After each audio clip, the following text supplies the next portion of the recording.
and welcome back to our last episode of the development of your child's brain. And thank you again to the wonderful Jo North. I have been reading a lot and watching a lot of Dan Siegel, who is actually, you've worked with him, haven't you? And oh, I've done his neurobiology course. Yeah, I haven't worked with him, but I've done his neurobiology course. Oh, okay, wonderful. Yes.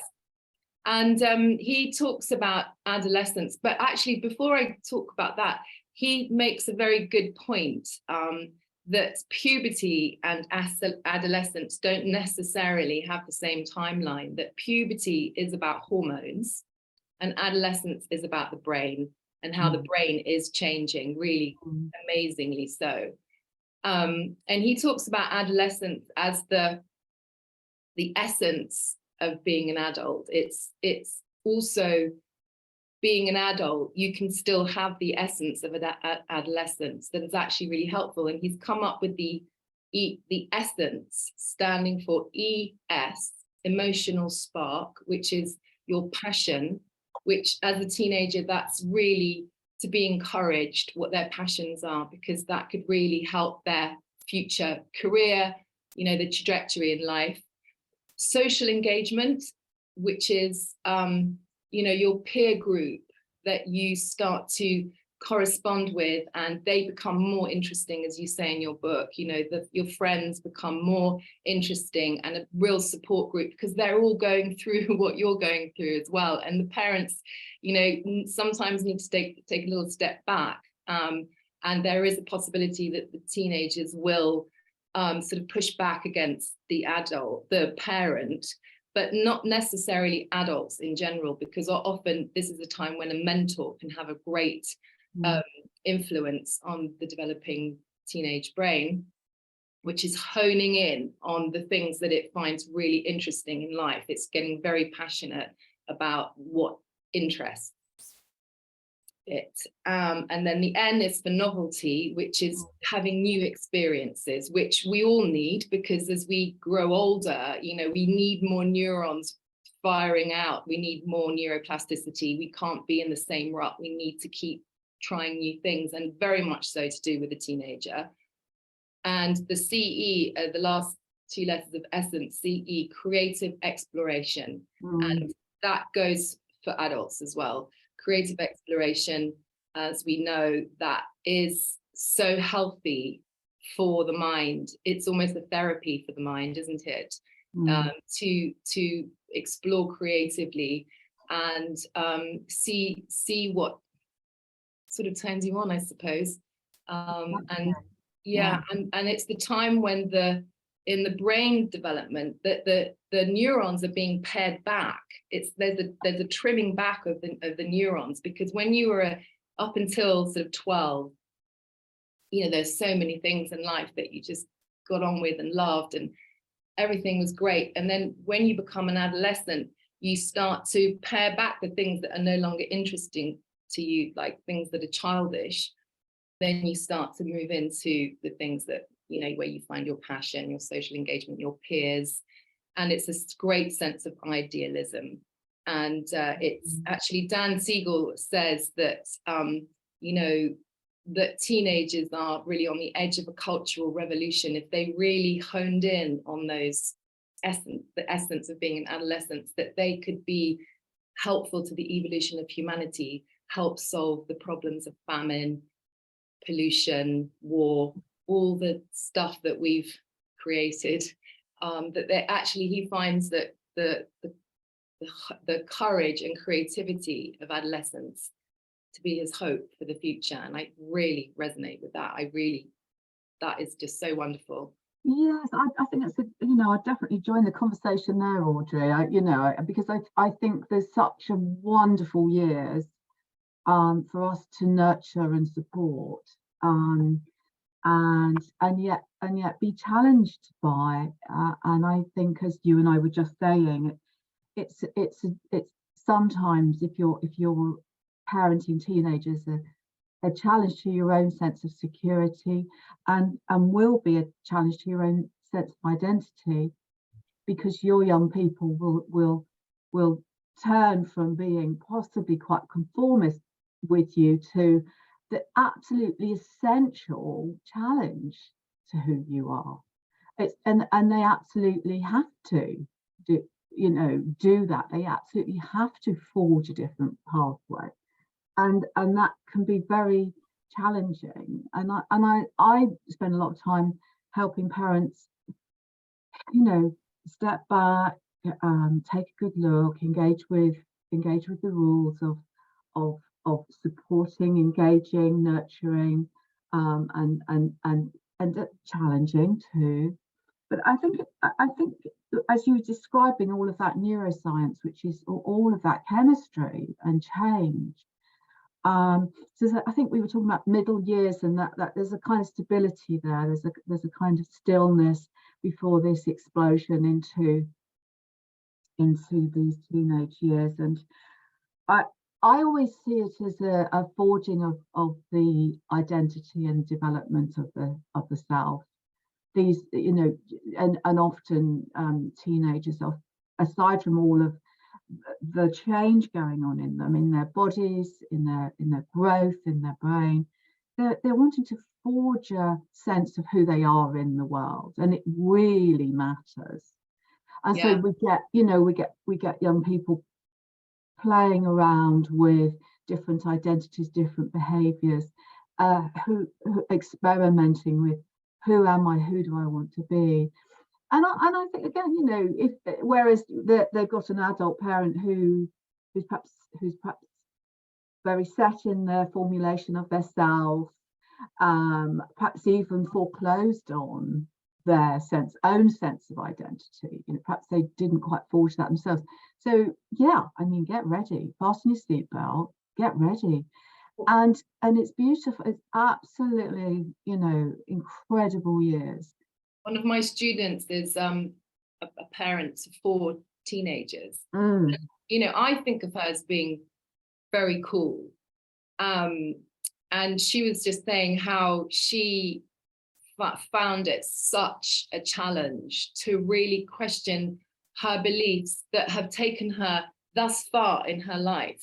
She's in her 40s. They've taken her up to this point in her life very nicely, very well.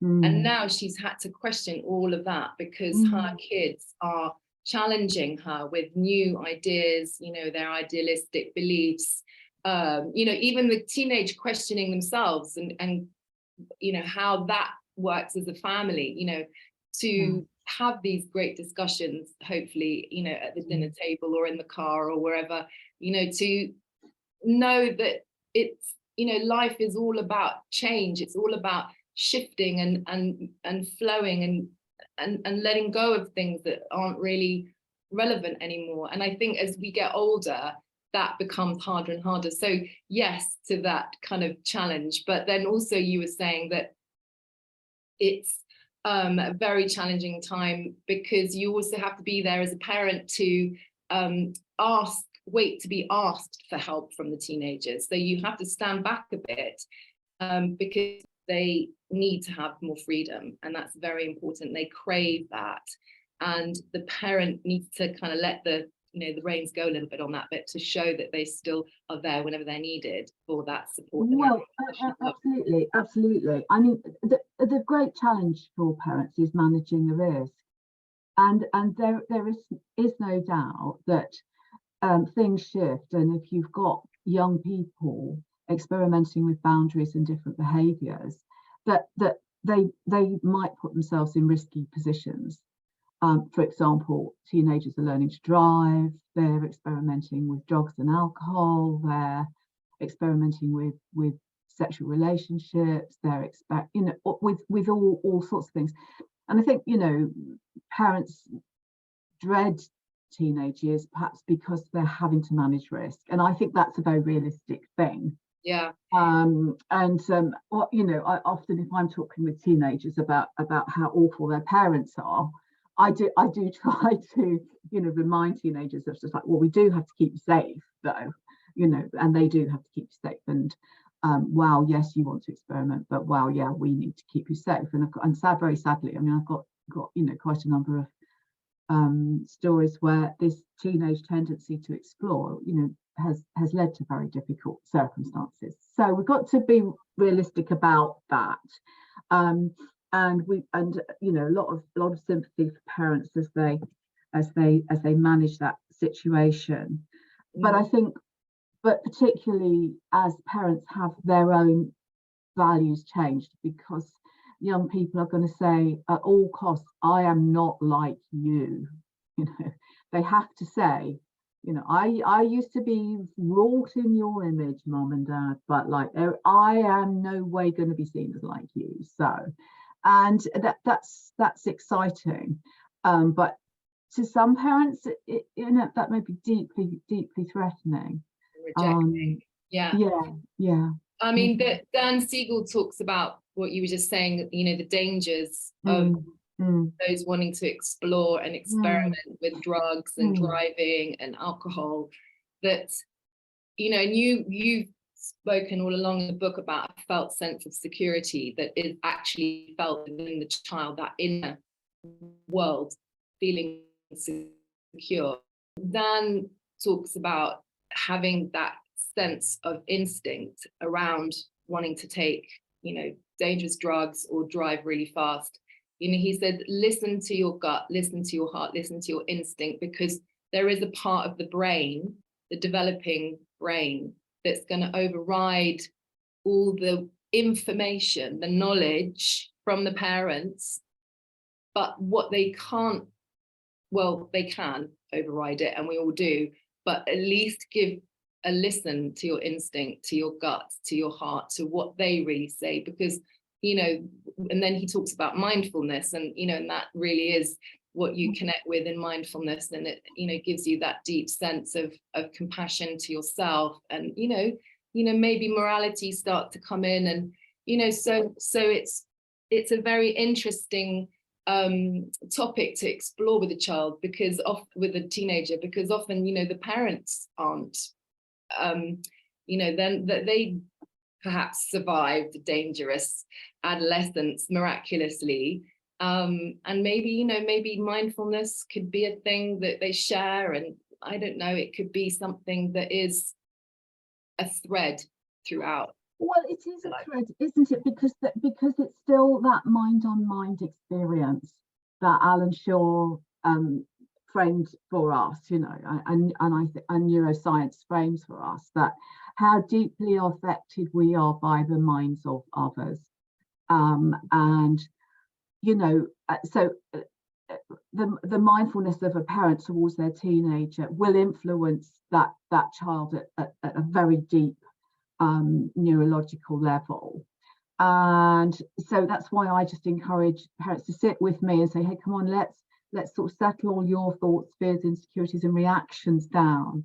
So, you know, so kids might become, say, aggressive, and the last thing that parents need to do is react with aggression to an aggressive teenager or carers. You know, we need to find incredibly authoritative ways, or to respond with adult authority without being oppressive. So it's a really a role that needs to be practiced and mastered. And but, you know, believe me, we're all much better at parenting teenagers when it's all done. You know, I mean, my daughter's 37. Believe me, I'm a much better parent to a teenager now than probably I was at that time. But you know, and I'm a great believer in supporting parents to be centered, responding. We need to continue a sort of watchful authority without being something that teenagers want to actually fight with and rebel against, because that's just locking horns and a waste of energy, and creates more. If your teenager is feeling very angry and doesn't really know why, how would you, you know, deal with that? You just try and perhaps if they can't vocalize their feelings or even know why they're feeling angry, they just are. Well, I think that's such a common feature of being an adult is that, we get angry and we can't quite place it and make sense of it, and that we actually need help with doing that. So, the rules remain the same, is co-regulation. So if we can contain and manage, as adults and parents, contain and manage anger, and let that be something that's acknowledged, as I know one of Dan Siegel's terms is name it to tame it. Let's name it. Let's talk about it. Hey, anger happens. Anger's really important emotion. Let's unravel that a bit. But if you're an angry parent, don't expect to have a teenager that can manage anger. That it's still a co-regulation experience. And I also think that what I see a lot in teenagers, when I'm working with moms and dads and teenagers, is that teenagers, they want to experiment with a lovely amount of power, and more than anything, they want to feel their power, of course, and that's absolutely right. But at the same time, the next day they might just want to be 5 again. They might want to hide behind you and say, actually, I'm really scared of this. And I think that's really common and really normal and really healthy in a developing mind. Some days I want to have power over you, and other days I want you to nurture me and hold me and tell me life's going to be okay. It must be so hard to navigate as a parent. Well, yeah, and also not to weaponize, because if you're a bit of a cross parent, the day your child wants a bit of nurturing, it's the sort of told you so wagging finger piece, isn't it? And so, we need to be incredibly tolerant to sort of say to our children, sometimes you just need my love and support, and other times you just want to cut loose and make like you're running this show. I mean, that's hard. Yeah. And would you recommend saying, like, if you've got a very angry teenager and you're feeling that you've done everything you can to name it and tame it, and it's still there, and you're going through something yourself with feeling exasperated and just at your wit's end, would you advocate sharing that with your child, or would you not? Because sometimes I think there's too much sharing around that. Like you say, on the airplane, you just want to see that the air stewards are all nice and calm, that they're not freaking out. Yeah, I think it's a good question, Audrey. Right across childhood, and I think this Peter Fonagy talks about the intentional stance of absolutely being clear about your own intentions and your own sense of making sense of things. And I would say to parents, look, talk it through with someone else first, talk it through with an adult first, because you don't want to be confusing your young person. Probably they're confused enough already by their own behavior, and then it's just like all they then need is a parent who's sort of saying, hey, look, I'm going through stuff, because in a way it's an invitation to be looked after. And so that's why I always say to parents, try to manage your own situation with other people. On the other hand, that young teenagers have to know that, like, it's not a perfect world, and people do have, parents have difficult things to go through, and it's worth seeing whether they'll engage with you perhaps in a conversation about that. But you've got to watch for your intention. Yeah. Teenagers are quite troubled enough by just growing up. Yeah. Rather than needing another, oh no, now my parents in trouble. Yeah, because the parents themselves are, might be, losing a job, or they, could have just a hugely stressful work life, and then added this into the mix. But, I presume that this is the time when the parents probably would seek support from either friends or professionals. Yes, Groups, maybe. Yeah, we need to be helpful, don't we, to one another? Yeah, absolutely. And I mean, back to Peter Fonagy and his the mentalizing, the being able to bring to mind what these states, what are these states? How do I locate them? What do they mean right now? What's the meaning of this right now? That's what we're really always seeking. as these young people are growing up. They seek meaning. Really, I mean, you know, if you want a philosopher, go and ask a teenager. They are seeking meaning, and they, you know, that's where these minds are so wonderful. And so, you know, seek that and make sense for yourself, I would say, if you can, and then share that meaning. You know, share your meaning. Yes, that's quite different, isn't it? Yeah, that's a good foundation to have. It is a good foundation, and it's sort of like what teenagers have, because they get very egocentric, and it's all about them, and that's all fair enough. But they still have to hold in mind that there will be different meanings in different minds, and they could change. Yeah, and that minds are changing, and that, you know, that I'm always saying this to teenagers. It probably means something different to your mum and dad. How annoying is that? But let's try and hold that in mind. So yeah, I mean, it's all going on, isn't it? It's the same developmental thing in a different set of clothes, Audrey. Yeah. And then there's also then, you know, the teenage, you know, desire, you know, they might have a Saturday job, you know, they might get a bank account, learning to drive, and, you know, you might, you know, that's, you were saying that it's a rite of passage, you know, that it's very important for that, you know, that autonomy.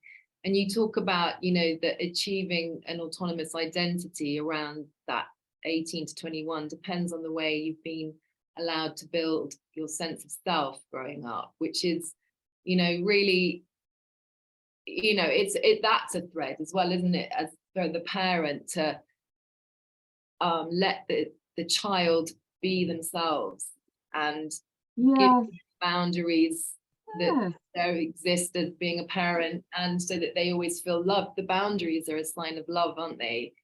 Like, even as the teenager, you know, to have the boundary, like, okay, you can go out, but you've got to be back at 1 o'clock in the morning, or whatever it is, because even if they break the boundary, they know the boundary is there for them to be safe, and for the parents to show that they're being cared for. So, you know, I just think, you know, allowing that sense of autonomy, to be yourself, to have that sense of that you can push, like you were saying, anger is a very good, healthy emotion.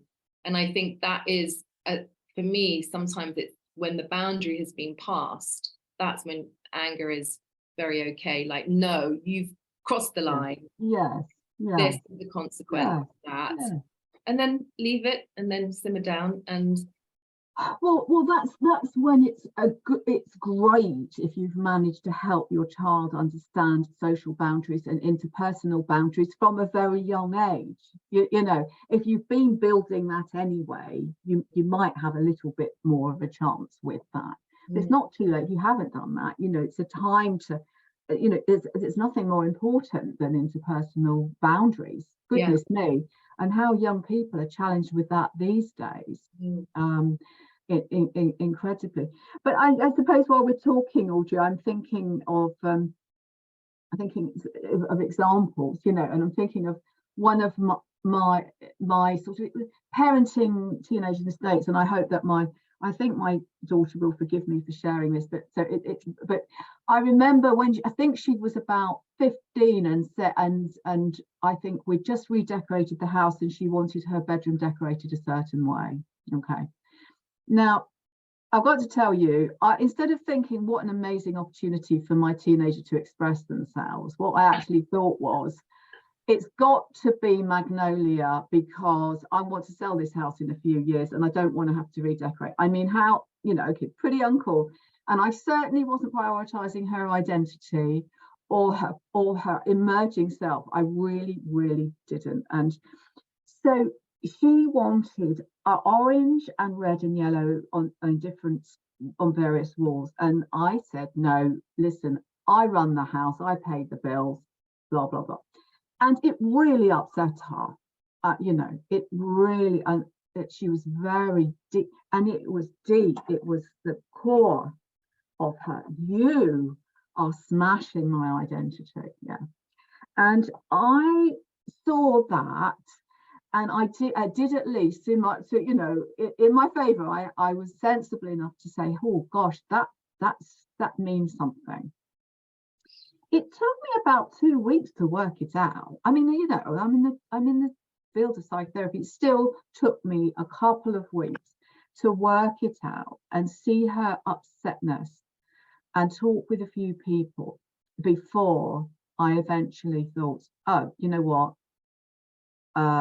Orange, yellow, and red is a small price to pay. I got the paint, I painted it myself, you know, and I was forgiven, and it looked absolutely gorgeous. But it's an example, isn't it? I missed the clue. You know, I missed the clue. Yeah, I mean, that's the thing, isn't it? It's that essence, the, you know, the creative exploration, that would be, you know, the emotional spark, the, you know, the colors make you feel a certain way, don't they? They're all very sunny, warm colors. So they're going to make her feel a certain way. And the Magnolia is going to make her feel very bland and, you know, not very anything.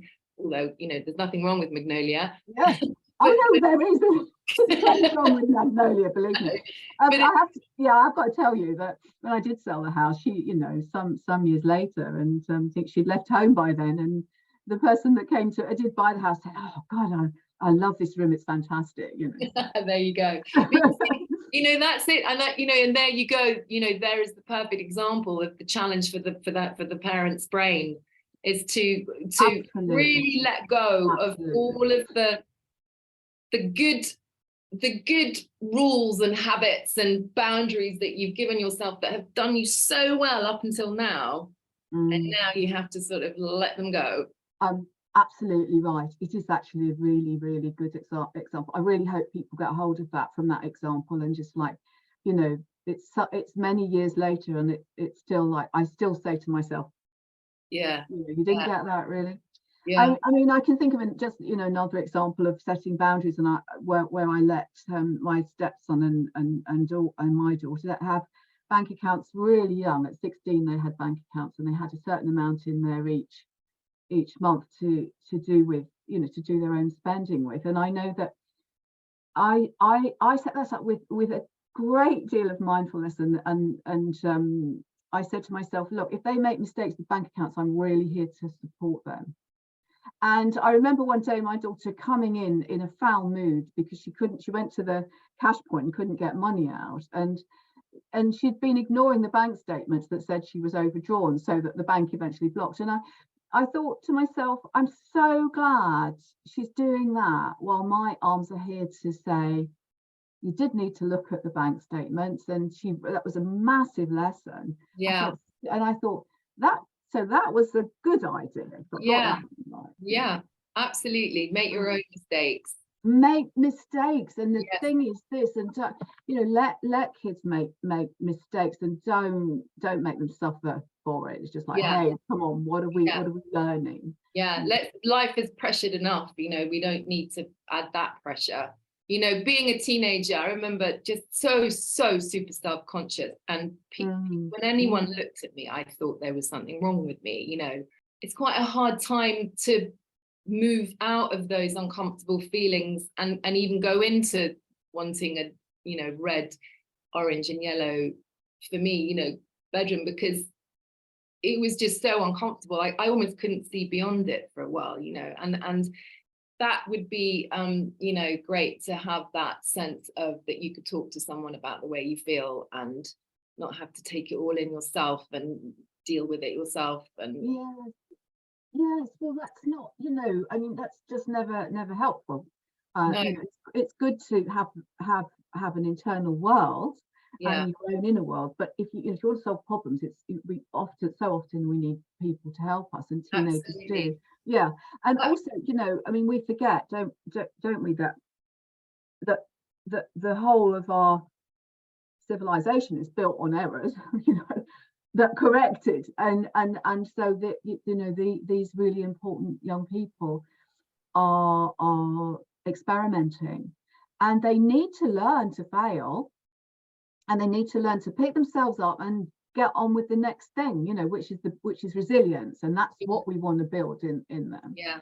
And I think that, and on the issue of sort of the imagined audience, which is a really powerful aspect of teenage years, as your identity grows, teenagers very often imagine that they are the focus of a great deal of attention, and they're incredibly self-conscious. And I mean, you've got all of that to deal with.